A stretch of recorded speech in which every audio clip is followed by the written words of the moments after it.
দেখেন ভাই কত কষ্টের বিষয় না যে আল্লাহ সুবহানাহু ওয়া তাআলা হিদায়াত দিয়ে আমাদেরকে ঈমানদারের বাউন্ডারির মধ্যে ঢুকাই দিলেন, কিন্তু আমরা সেই নাফরমান বান্দা যারা আল্লাহর কাছাকাছি হইতে পারলাম না।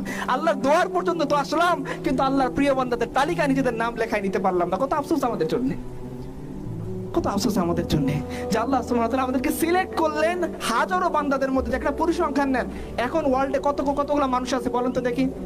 ধরেন 650 কোটি, ধরেন 750 কোটি, এর মধ্যে মুসলমান কত কোটি? ধরুন 150 কোটি বা 200 কোটি, ঠিক? তাহলে কত কোটি বাদ থাকলো যারা কাফের? 500 কোটি, 700 কোটি যদি ধরি, তাহলে 500 কোটি মানুষ কোথায় যাবে বলেন? বিনা হিসেবে জাহান্নামে যাবে। আরে ভাই 500 কোটি মানুষ বিনা হিসেবে জাহান্নামে গেলে যদি আল্লাহর কোনো কিছু ক্ষতি না হয়, আমার আপনার মতো দুই একটা লোক চলে গেলে খুবই ক্ষতি হবে। আল্লাহ বাঁচাননি আমাদেরকে, আল্লাহ সিলেক্ট করেননি আমাদেরকে, আল্লাহ বোঝাননি হেদায়েত মানে কি, আল্লাহ বোঝাননি আল্লাহ মানে কি, ইসলাম মানে কি, দিন মানে কি, নবী মানে কি।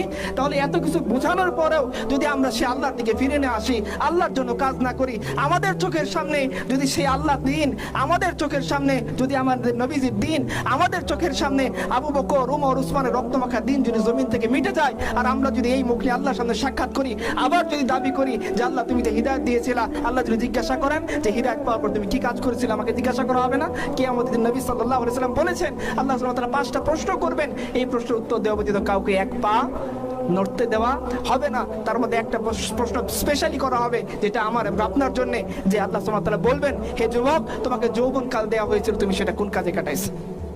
আমরা কি বলবো?